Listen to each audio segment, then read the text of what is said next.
discuss pranayama, breath work. Some of the techniques here that we'll discuss today can be found in the Heart of Yoga book. I think there's even a whole chapter on pranayama in that book that you can always refer back to if you need to. But I want to try to just teach you a bunch of different breathing techniques. You might decide to take a certain breathing technique and do it for a week straight, and then take the next breathing technique and do it for a week straight. It's really good to have some kind of pranayama practice incorporated into your daily sadhana, your daily practice. But it's also good to feel and do these breathing techniques so you kind of have the experience of them before you go to teach your students them, right? But this way at least you'll be able to not only include it in your own sadhana, but you can also then teach it to your students. So one of the breath works is called circular breathing. This is slow measured breaths in and out without pausing in between. So it's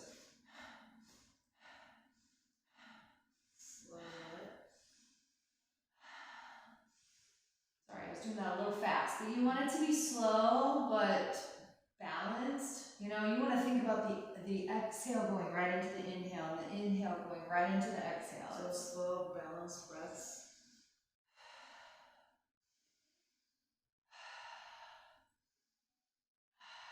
Yeah, slow, measured breaths in and out without pausing in between. This is a technique to bypass the inhibitions of the conscious mind. So it kind of gets the conscious mind out of the way and the unconscious material to start to come to the surface.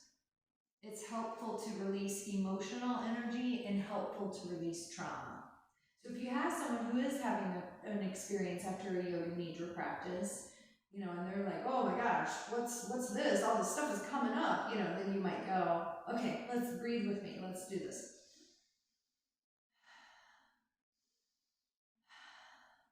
And no pause in between, just straight from the exhale to the inhale to the, from the inhale to the exhale. And then Ujjayi pranayama is a very popular pranayama practice in the yogic, style, tradition. This is nostril cleansing. It activates and fuels the Agni, that inner fire.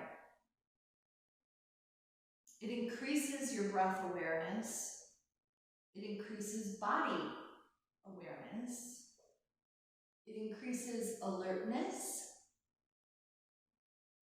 It increases the connection with the body, which decreases disassociation. So you have someone who's really disassociating from their body, Ujjayi might be a good practice for them. How do you spell it?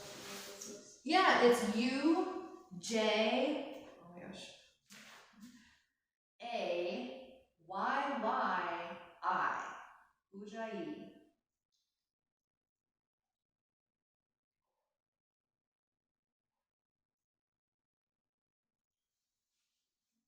Now, how does one do that?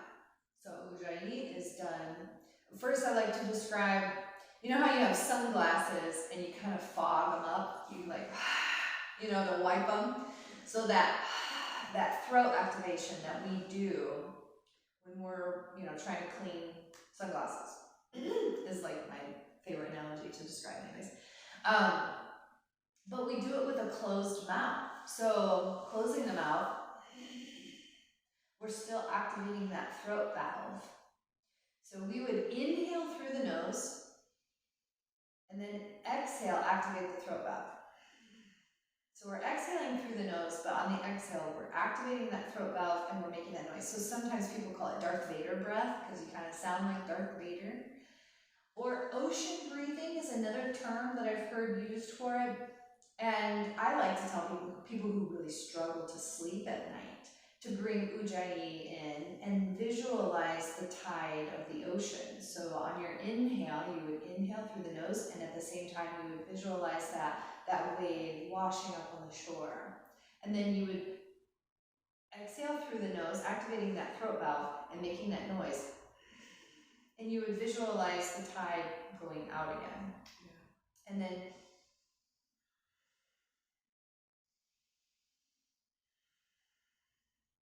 just have them, instead of focusing on counting sheep, focus on this wave coming in with the rhythm of their breath, and in no time they'll be asleep. So it really helps people get to sleep. So yeah, ocean breathing, Darth Vader breath, that's Ujjayi. Do you have any questions about those two so far? Okay. The next one is Sitali, S-I-T-A-L-I, Sitali. Sitali Pranayama soothes the spine. It activates cells. It cools inflammation. It calms anger. So if you have someone who's worked up and very angry, this would be a good breath work for that. If you have someone with a lot of pitta, dosha, a lot of fire, or someone with inflammation, you would have them do this practice to kind of calm and cool that fire element.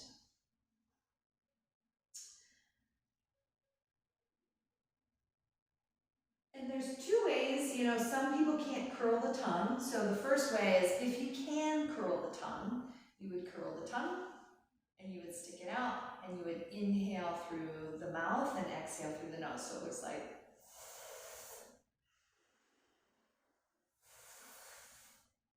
and you can feel the cooling sensation. And then exhale through the nose? Through the nose, yep.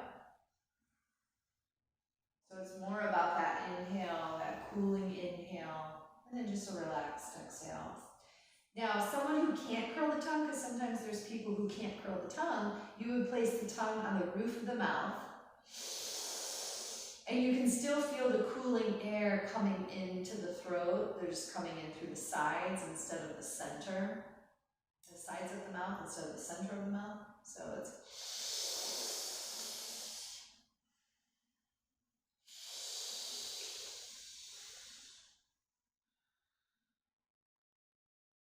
Do you have any questions about Sitali?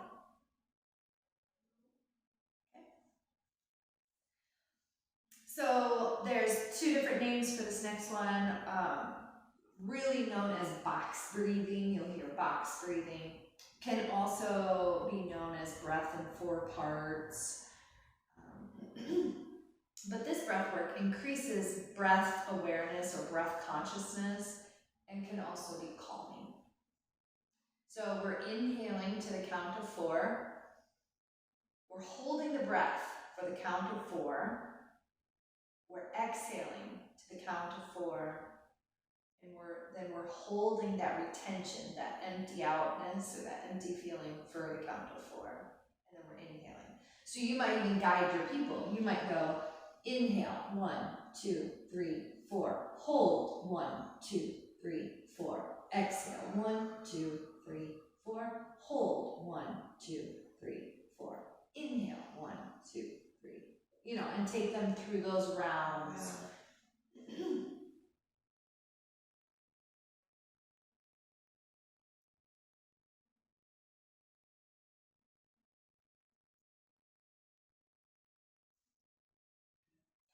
Alternate nostril breathing. This is also known as Nadi Shodhana Pranayama.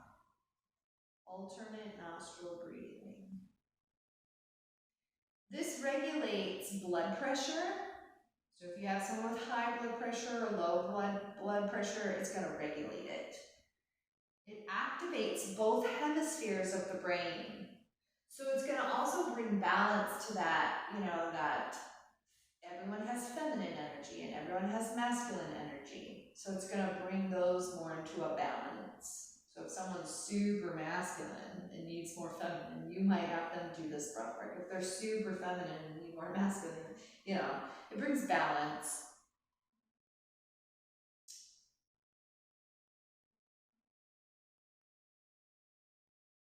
And so on this one, you're going to use the thumb and the ring finger.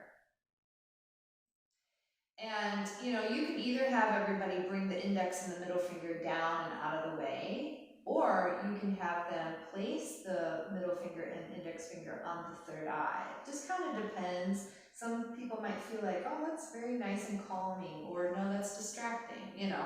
So how you place the hand will depend on the person. And you might even teach it in both ways to let them decide what works best for them. That's one of the things I've learned is not everybody responds to the same thing the same way. You know, everybody's so different and unique. What works for one person isn't going to work for the next person. What works for this person isn't going to work for the next, and so on, right? So the more versatile that you can be as a teacher and offer your students options, because they're all going to be so unique, you know. So, but what the goal is, and always to think about, we want to exhale out the nostril before we inhale. That's one important thing, because we want to think about we're clearing out the debris before we're breathing in fresh new prana, right? And so we would take that thumb and press it on one nostril and exhale out the left side. If you're right-handed here, I'm teaching in a right-handed way. And then you would inhale that left nostril. And then you would place the ring finger on the left nostril, remove the thumb, and exhale out the right nostril. Inhale the right, and then switch. Exhaling out the left side, inhaling the left side,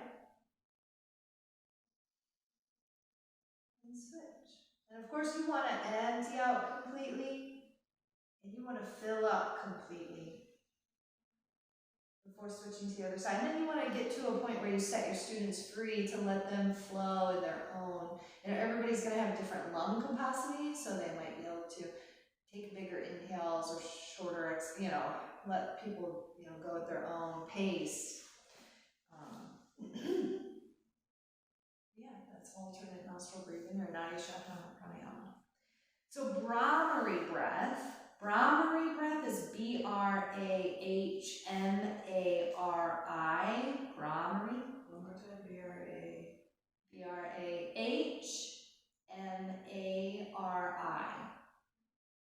And this is also known as honeybee breath. Brahmari breath activates the vagus nerve. So this is one way to tone that vagal tone and reset that vagus nerve. So it activates it, and it creates a sense of ease in the body. It's really good for the digestive system. So anybody who has digestive issues, Brahmari breath would be good for them. Also, people who have trauma around sex, because it helps heal from painful sex. And it increases pleasure sensation in the vagina. Okay. So, you know, people, you know, anybody who is a victim of rape or, you know, sexual abuse, this is going to be a good breath work for them. It helps to stimulate the pineal gland that we talked about earlier. And it helps with sleep. So people who suffer from insomnia, going to sleep, staying asleep, those kinds of things.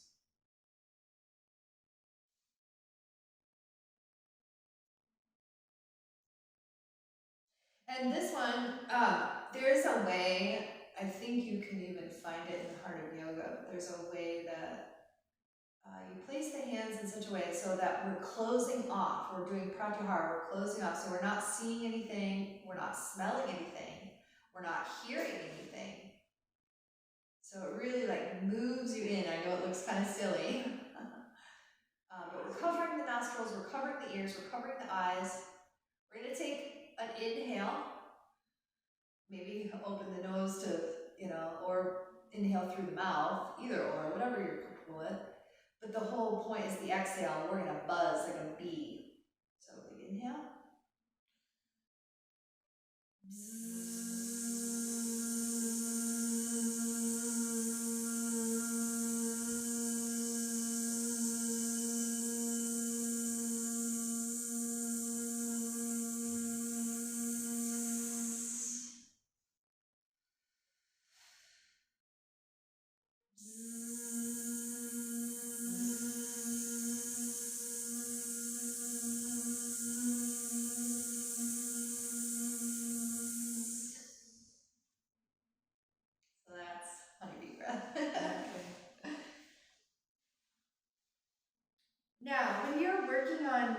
so I'm not done with the, well, maybe I'll, yeah, well, I'll say it just in case, I don't wanna forget. When we talk about when we're setting, when we're prescribing, like we're saying, hey, you know, this might be a good breath work for you. Let me show you how to do it. Now, go home and do this.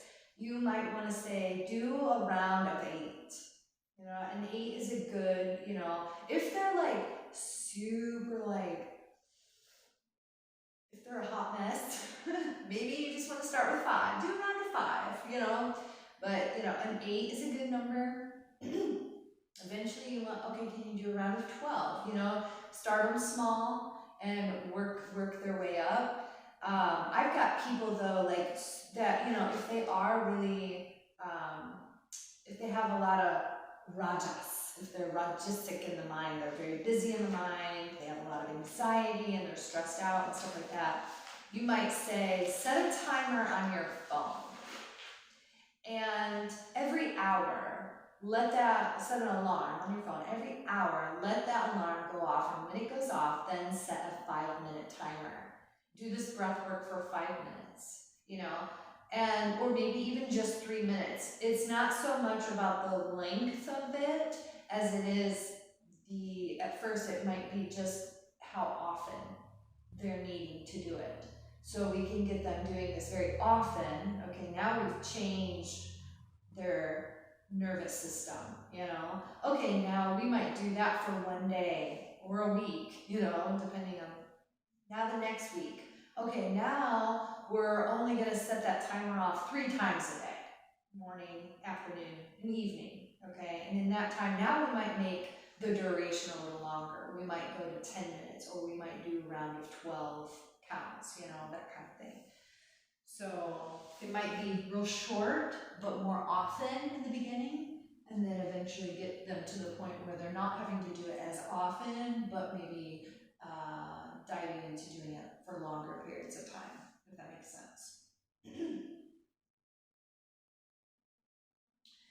Horse lips. Horse lips release tension in the jaw and the pelvis because, okay, so the jaw and the pelvis mirror each other. We have the longest line of fascia in the body starts at the tip of the tongue and it goes all the way down to the coccyx, the tailbone, okay? So this long line of fascia, and it runs incongruent with that vagus nerve. This creates a mirror effect. So a lot of times if people are holding tension in the jaw, they're holding tension in the pelvis. If they're holding tension in the pelvis, a lot of times they're holding tension in the jaw. So horse lips helps to relax and release tension in both. It also helps to release tight pelvic floor muscles. So a lot of times we think some symptoms of a weak pelvic floor is incontinence. Well, incontinence is also the same as a symptom for a tight pelvic floor. So a lot of times we think, oh, those muscles are weak, so I need to tighten them and straight, you know, but actually they're really tight because of the way our world and our cultures go, go, go, and do, they've become chronically tight. And so now we're just taking tight muscles and we're just, you know, like making it worse, you know, so we want to, you know, it's okay to do Kegels, right, on the inhale, but then on the exhale, we want to relax the floor muscles. You know, we've always just been taught to tighten it up, tighten it up, tighten it up, just tighten everything up, you know, like, but we want to also consciously, mindfully relax it too, to release. So releasing tight pelvic floor muscles, releasing tension in jaw. So a lot of times the way I teach horse lips will be to do it with Kegels. So you could inhale, do a Kegel, and then horse lips. But when you do the horse lips, consciously relax and release everything in the pelvic floor. So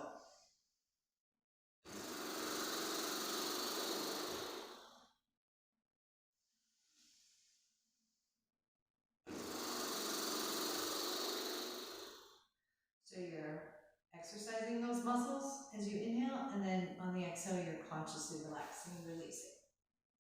So you're releasing the tension in the jaw, and you're releasing the tension in the pelvis and the floor of the pelvic floor muscles.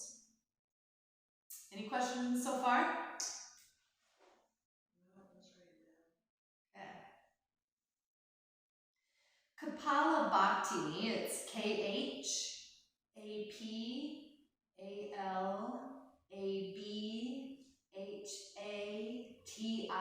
Kapalabhati. Kapalabhati Pranayama is also known as breath of fire.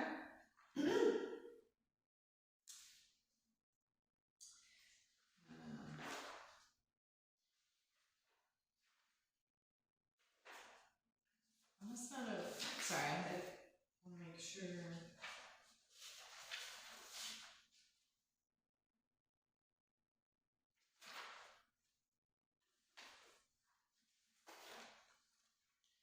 So it's energizing. So a lot of times these breaths are, the breath work is to relax, Kapalabhati is different in that notion that it's to energize. So it's going to energize you. But I will say the difference between the inhale and the exhale is really key. If you are lengthening your exhale, say you inhale to the count of 5, and then you exhale to the count of 10, this activates the parasympathetic nervous system. This is going to be relaxing. When you lengthen the exhale, you're relaxing the body. Now, when you lengthen your inhale, you're going to energize. You're going to amp up or, amplify your energy. So if you were, that's going to energize you versus if you're, does that make sense? Yeah. But Kapalabhati is actually, you're not really lengthening your inhale. It's actually a pretty balanced, even breath. But there's also like a pumping sensation that's happening in the belly too. So I do it with, some people do it with mouth open. I prefer mouth closed, just myself, but so it's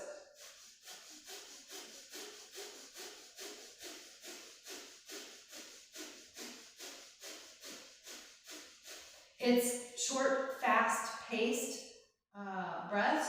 You are emphasizing the exhale a little bit, maybe ever so slight, but there's a pumping sensation that's happening in the belly too. I like to think of it as a pump, or those billows that kind of pump up the air. So this is going to increase the agni, the fire, but it's also going to give you energy. Here I have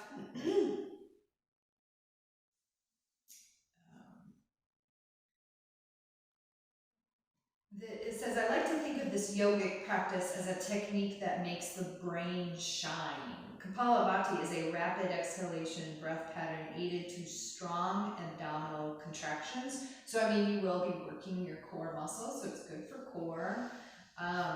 It quickly oxygenates the blood. One feels alert and revived after only a few minutes of practice. It can be used as a regular wake-up exercise or pick-me-up practice whenever you feel down in the dumps or lethargic. So it's going to, kind of get you picked up. It also helps tone your abdominal muscles. Carbon dioxide levels are decreased as stale air is expelled from the lower lungs, and the body is simultaneously saturated with oxygen.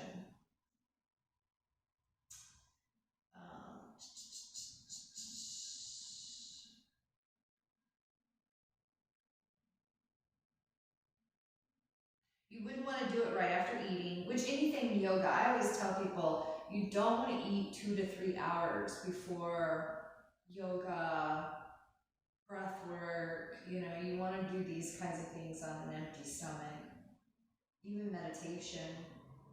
Because, so what happens when we've just eaten, now our digestive system is working, and our digestive system actually takes quite a bit of our energy. And so when it is having to work on digesting the food, then all of our energy is going to that, and it's not leaving us energy for other things, right? Like the yoga practice, or the breath work, or the meditation, but those kinds of things.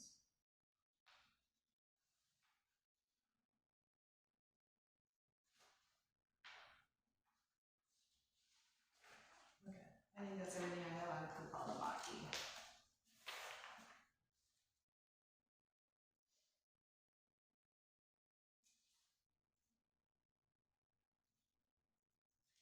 I do want to say the inhale, we use the nose to inhale because it filters and moisturizes our air.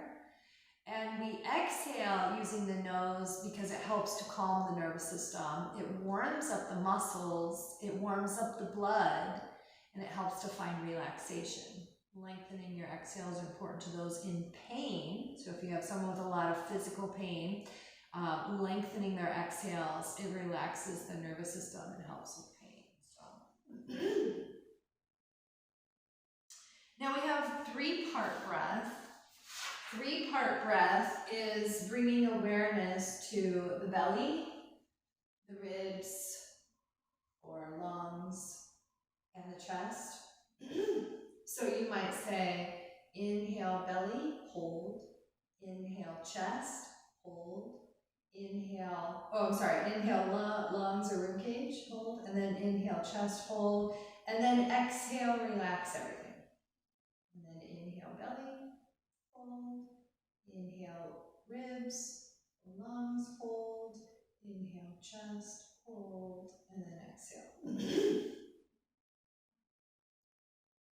Now you can do that backwards. You can inhale chest, inhale ribs, inhale belly, and then exhale. I myself like to move up or move down, start from below and move up. And you can try it both ways and see which one you like. You can also exhale in the 3 parts too. So let's say you inhale belly, inhale ribs, inhale chest, and then exhale chest. Exhale lungs or ribs, exhale belly. Take them through the 3 parts on the exhale as well. There is a natural elasticity in the body that is enhanced with breath work. And yeah, 12 breaths or 12 counts or 12 rounds in a pranayama session is what is recommended. For that specific one or for any? For any of them. I mean, you might have to have people start off with 5 or 8, starting off small when they're just beginning. But ideally, you want to get to a point where you're doing the minimum 12. Of course, you can always take your practice as far out there as you want to take it. You want to do 22 rounds or 108 rounds, I'm not going to stop you. But at least getting to a point where the 12 is minimum.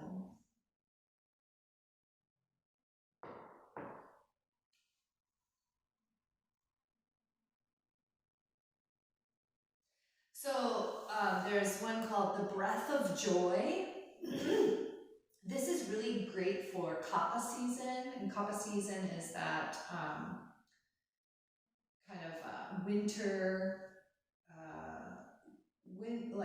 winter to spring. It's that heavy, a lot of earth and water. The winter, it's like heavy, and then you get into spring, and then the rain.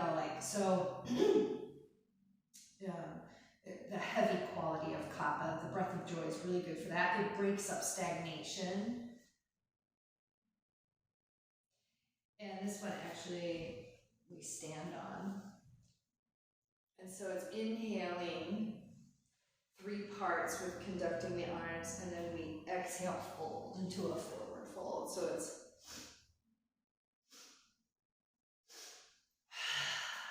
So how would I write that? Swinging arms? yeah.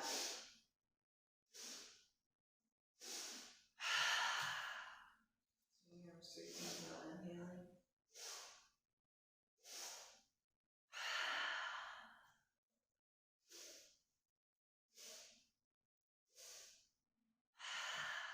Yeah. Swinging arms, conducting arms is one way, because I think of like a music conductor, Right.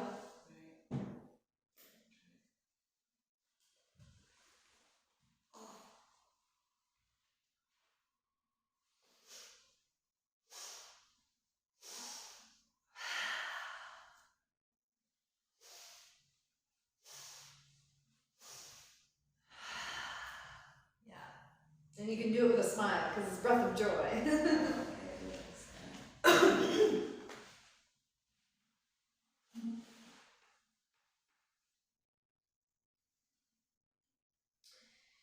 Now it's Viloma Krama. Viloma, V-I-L-O-M-A. Hold on, I wasn't ready. Oh, sorry. What was it? Viloma, V-I-L-O-M-A. Viloma Krama.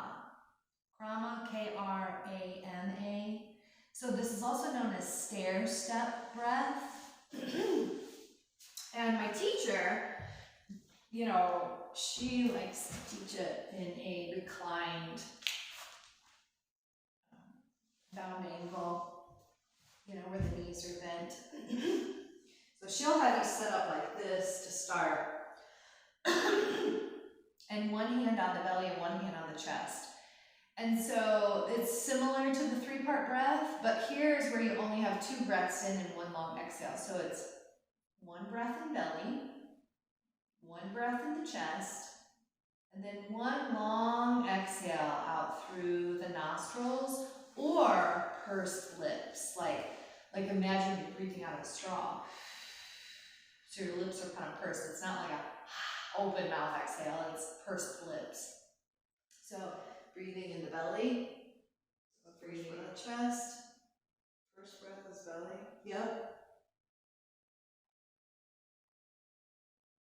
And it's the same inhale on the chest, and then exhale. 1 long exhale. And then inhale belly, inhale chest. 1 long exhale.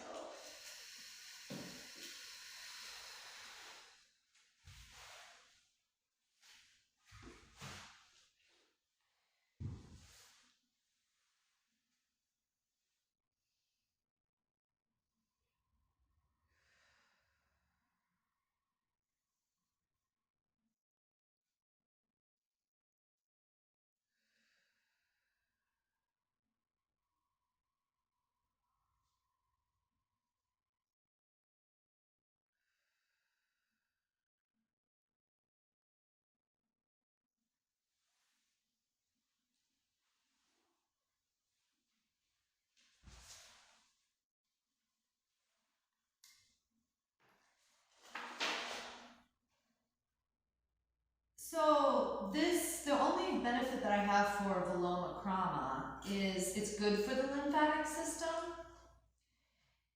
And there's a note that we don't want to cross the legs. So we wouldn't want to ever do this breath work with, you know, like the Indian crisscross applesauce, or, you know, you wouldn't want to do it with shoelace, or, you know, you wouldn't want the legs crossed because this creates a block in the lymphatic system when we cross the legs. So you would want to make sure the legs are open, whether you're in bound angle or maybe the legs are long or wide.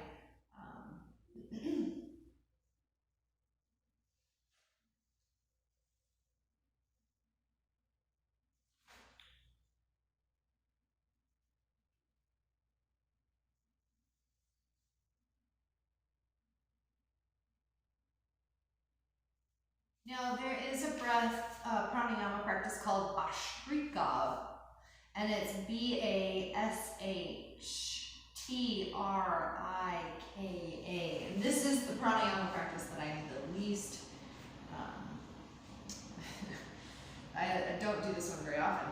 And I have to think about it. So there's a little bit of rocking motion that kind of takes place. So it's inhale.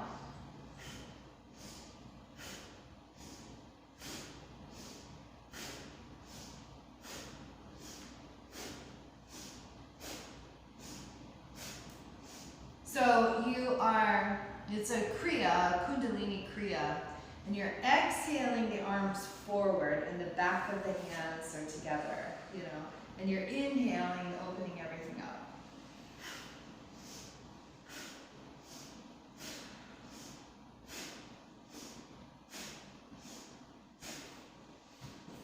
And that's Bhastrika. But I don't think I even have any notes on what the benefits are to that. It's my least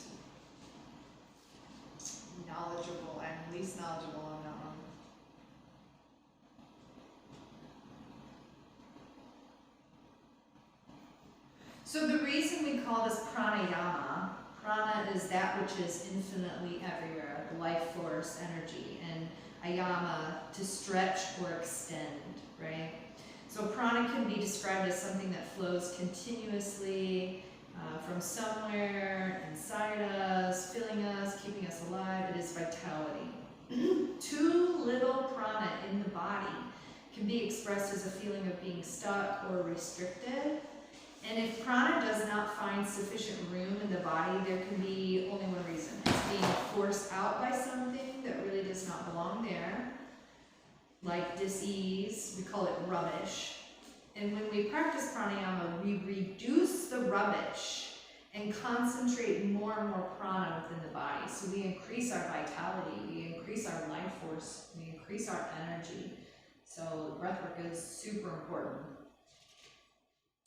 A lot of times people will catch themselves holding their breath, or we don't exhale fully. Another thing I always like to describe is like when a baby is born and they're fresh and new, you can see the belly expand and fall, rise and fall with each breath. But as we get older, we're not consciously breathing, our mind is distracted, and so we're just chest breathing. We're no longer getting that breath all the way down to the belly. Well, all of our vital organs are down here, so if we're not getting that life force, and we're not taking it all the way down into the belly, we're just keeping it in the chest, then that, that life force becomes stagnant, dis-ease can set in, and stuff like that. So breath work's super important. The quality of our breath influences our state of mind, and vice versa. Our state of mind can affect the quality of our breath. The two kind of work together.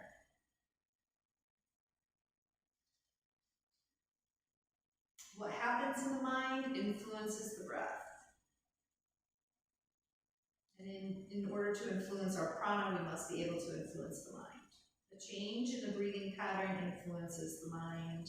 The Yoga Sutra says that when we practice pranayama, the veil of avidya is gradually drawing away from the mind, and there's growing clarity.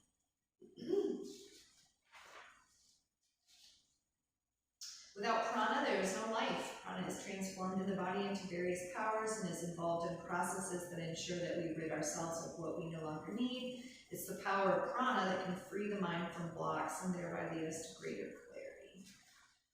All right. Okay, so I think we got...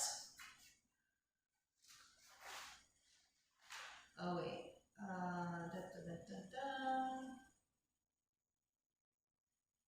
Yeah, yoga's essential aim is to eliminate impurities, reduce avidya, that veil of ignorance.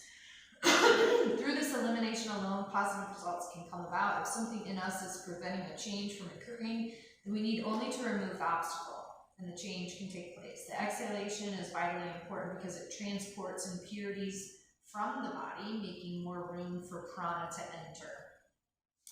And I do have Bhastrika, also known as bellows breathing, B-E-L-L-O-W-S.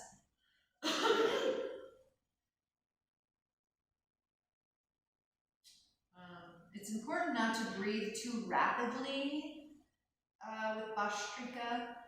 Just a few rapid breaths, and then maybe take several slow ones in which we emphasize the long exhale. So it might look like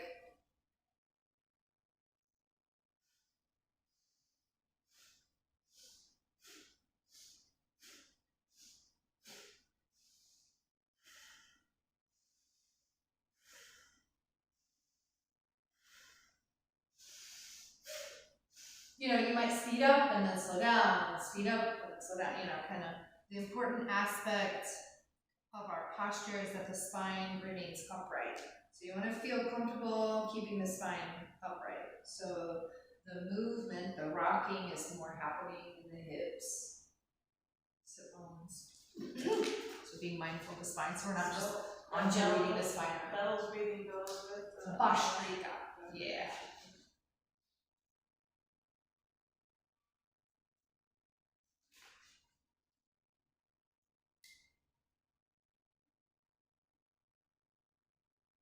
Okay, and I will say this, if our breath ratio, when we're trying to figure out, okay, you know, I want this person to inhale to the count of 6 and exhale to the count of 10 because they've got physical pain, they're very busy in the mind, they need to relax and decompress, you know. But the breath ratio, if it's too easy, the practice can become mechanical, you know. If it's too complicated, there can be resistance, which will itself cause problems. So, you know, giving them a practice and then maybe say, okay, do that for a couple days and then let me know how that felt.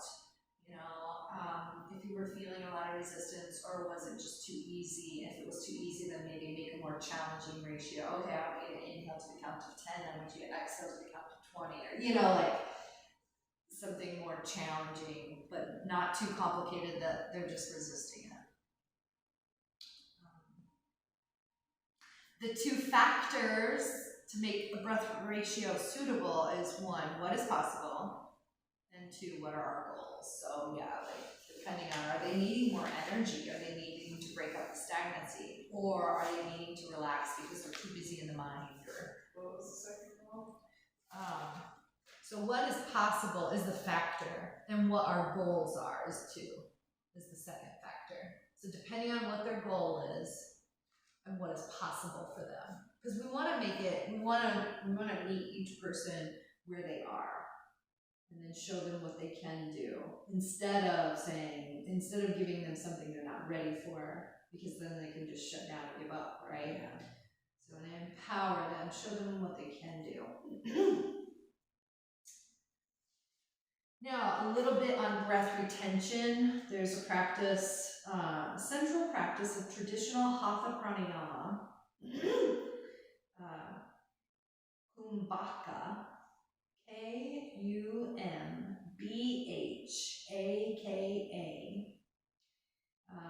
and in Kumbhaka, or Kumbhaka is the central practice of traditional Hatha Pranayama. There are 2 types of retention. After an inhale, which is considered antara, interior. Antara means interior. It's Antara, antara, interior. Or after the exhale, baya, Bahya. Baya means outer. Now, Kumbha, Kumbha, means pot, a traditional image of the human torso as a container for the breath, with 2 openings at the throat, one at the throat and one at the base of the pelvis. So they think of the body as a pot, as an opening, you know, opening here and opening here, right, base of pelvis. So antara, interior retention, requires the application of, this is getting into bandhas, so maybe we don't want to cover this just yet. But, you know, it might just be good to know, you know, antara, Kumbhaka is where we're holding the retention after the inhale. So your inhale and you're holding. That's antara, Kumbhaka. And then you're exhaling and you're holding that end of the exhale, that retention at the end of the exhale. This would be Bahya, Kumbhaka. Does that make sense? Okay. Have any questions about pranayama?